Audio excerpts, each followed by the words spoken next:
Government వచ్చిన తర్వాత కొంతమంది ఎగతాళి చేశారు.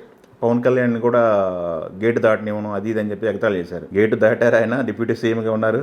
ఆయన పరిపాలన చూస్తుంటే ఈ 10 రోజుల నుంచి ఆయన చేసిన సమీక్షలు అవి చూస్తుంటే ఏమనిపిస్తుంది సార్?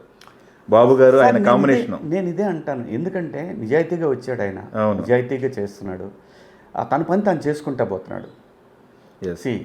ఏమనుకుంటారు ఇప్పటి వరకు సినిమా వాళ్ళు అంటే ఆయన ఏందోలే, ఒక రామారావు గారు తప్ప మిగతా ఎవరు కూడా అక్కడ సక్సెస్ఫుల్గా నిలబడలే. సినిమా ఇండస్ట్రీ నుంచి కొంతమంది ఎంపీలు అయ్యారు. తెలుగుదేశం పార్టీ వచ్చిన తర్వాత రామారావు గారి హయాంలో సత్యనారాయణ గారు, రామానాయుడు గారు, శారద గారు, ఇలా చాలామంది అయ్యారు, ఎంపీలు అయ్యారు. అలాగే మినిస్టర్లు అయ్యారు, బాబుమోహన్ గారు కానివ్వండి, ఇలాంటి వాళ్ళంతా మినిస్టర్స్ అయ్యారు. కానీ ఒక వ్యక్తి, ఒక ఉప ముఖ్యమంత్రి, అలాగే కొన్ని శాఖలు తను తెలుసుకుంటున్నారు. ఆయన ఇదే నేను తెలుసుకున్నాక ఆయన ముఖ్యమంత్రి అవ్వడం అనేది చాలా ఈజీ. అవకాశం ప్రతి వాళ్ళకి ఇవ్వాలండి, ఆ అవకాశం ప్రతి వాళ్ళకి ఇవ్వాలి. మన పనితనాన్ని బట్టే భవిష్యత్తు మనకి నిర్మితం అవుతుంది. అంతేగాని పవన్ కళ్యాణ్ గారు అది చేస్తున్నా అంటే నేనేం ఆశ్చర్యపోలా. యూ కెన్ డూ, ఇంకా ముందు ఇంకా వండర్స్ చేయొచ్చు ఆయన. ఇక్కడ కావాల్సింది నాయకుడికి ఎథిక్స్ ఉండాలా, ఎథిక్స్ ఉండాలి. ఎప్పుడు నాయకుడికి ఎప్పుడు ఎథిక్స్ ఉండాలా, ద్వేషం ఉండకూడదు, ఎవరి మీద ద్వేషం ఉండకూడదు. ఎథిక్స్ లేనప్పుడు నాయకుడు కాలేడు. పవన్ కళ్యాణ్ గారికి అది ఉంది, చంద్రబాబు నాయుడు గారికి అది ఉంది. కాబట్టే ఈ రోజున కూటమి ప్రభుత్వం ఆంధ్రప్రదేశ్లో దేదీప్యమానంగా వెలుగుతూ ఉంది. ఎవడు ఎన్ని అడ్డు పెట్టినా ప్రజలే తంతారు, తొందరలో తంతారు. చూడండి, ప్రజలు ఈ విషయాన్ని చిమ్మే వాళ్ళని ప్రజలే తంతారు. అది కూడా గుర్తుపెట్టుకోండి. వచ్చారా, డిఎస్సి ఇచ్చారు, ఏంటి మొత్తం ఈ చేసిన విధ్వంసాన్ని ప్రజల ముందు పెట్టాలి కదా. చూసారా, పోలవరంలో చేసినటువంటి దుర్మార్గము పోనీ రికార్డెడ్గా ఉందిగా. మేము కంప్లీట్ చేస్తున్నాము, మేము కంప్లీట్ చేస్తాము. 25లోనో 26లోనో కంప్లీట్ చేస్తామని లాస్ట్ స్టేట్మెంట్.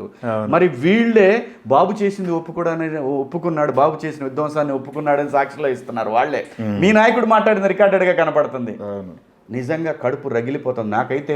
నేను ఎప్పుడు ఇంత ముందు కూడా ఎలక్షన్ ముందు కూడా నేను చేసిన కామెంట్ ఒకటే, ఒక్క పోలవరాన్ని తయారు చేసి మాకు ఇవ్వండిరా నాయకులు, మీరు ఎంత అవినీతి చేసినా పెద్దగా పట్టించుకోము. ఎందుకంటే అది కల్పవృక్షం, కామధేనువు పోలవరం. అది చూస్తే బాబుగారు ఇచ్చిన దానికి ముందే నేను ఆ ప్రాజెక్టు ఇంతకుముందు నిర్మించినటువంటి వాళ్ళ అడ్వైజర్ని అడిగితే మొత్తం చెప్పాడు. ఇది చెప్పిందంతా కూడా రివర్స్ టెండరింగ్ అని చెప్పి మళ్ళీ ఇంకో కాంట్రాక్టర్కి ఇచ్చి, ఆ కాంట్రాక్టర్కి 100 కోట్ల రూపాయలు, దానికి 3,000 కోట్ల రూపాయలు అతనికి ఇచ్చి, కానీ పని కంప్లీట్ చేయాలి. ఎవరి ఆమ్యమ్మాయిలు వాళ్ళు తీసుకొని దాన్ని అలా వదిలేశారు. మా సదరు మంత్రి ఏమో, మాజీ మంత్రి, ఇది నాకు అర్థం కాలేదండి, నిజాయితీగా ఒప్పుకుంటున్నాను. ఊరు నీ దుంప దగ్గర అంతా అయిపోయిన తర్వాత ఆ రోజే చెప్పొచ్చు, సార్ నాకు ఇది అర్థం కావట్లేదు, ఇంకో శాఖ ఏంటి అని అడగొచ్చుగా. ఆహా, ఏం లేదు. అప్పనంగా ఒక రాష్ట్రం దొరికింది, అడిగేవాళ్ళు లేడు. వాళ్ళ ఒక్కొక్క మంత్రి దోపిడి. విడుదల రజని అరాచకం చేసింది, అరాచకం. చిలకలూరుపేట కాన్స్టిట్యున్సీలో అరాచకం చేసింది. వదలకూడదు, ఎవరిని వదలకూడదు. నెల్లూరు జిల్లాలో ఒక మైను కిలోమీటర్ లోపలికి తవ్వారు, అదే అన్నమయ్య ప్రాజెక్ట్ కూలిపోతే పట్టించుకున్న నాదుడు లేడు. ఆ రోజున దాని కింద కొట్టుకుపోయిన మనుషుల శవాలు ఇప్పటికి కూడా లేవు. ఇదే మైను తవ్వుకున్న వెధవలో 1,000 కోట్లు ఖర్చు పెట్టి ఆ వెలుగొండ ప్రాజెక్ట్ కంప్లీట్ అయిపోయేది కదా. 1000 కోట్లు R&R ప్యాకేజ్, 1000 కోట్లు ఇచ్చేస్తే ఫస్ట్ ఫేజ్లో 1,00,000 ఎకరాలు, సెకండ్ ఫేజ్లో 2 లక్షల చిల్లర ఎకరాలు.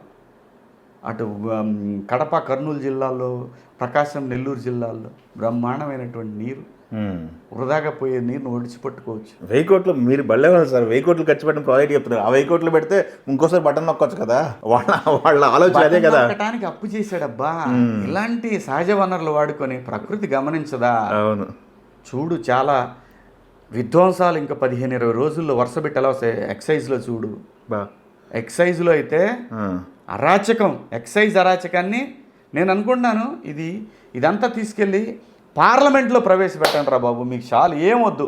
చంద్రబాబు నాయుడు దుర్మార్గుడా ఈ దేశంలో, లేదంటే జగన్మోహన్ రెడ్డి గారు, వారి కుటుంబం, వాళ్ళ నాన్నగారు వైఎస్ రాజశేఖర రెడ్డి గారు, వీళ్ళకి ఈయనకి కంపారిజన్ ఆ పార్లమెంట్లో పెట్టి నిజంగా ఈయన దుర్మార్గుడు అయితే దుర్మార్గుడిగా ఒప్పుకుందాం. ఓకే. ప్రతి శాఖలో ఎక్సైజు, పంచాయతీరాజు, రెవెన్యూ, పౌర సరఫరాలు, ఇది కాకుండా సకల శాఖ మంత్రి, ఉమ్. అన్అఫీషియల్ సీఎం ఎవరు? సజ్జల్ గారు, ఉమ్. ఆ? అలాగే సీదిరి అప్పలరాజు. ఉమ్. ప్రతి శాఖలో కూడా దారుణమైన ఇది. తిరుమలని కేవలం ఒక టూరిస్ట్ స్పాట్ లాగా వాడుకున్నారు.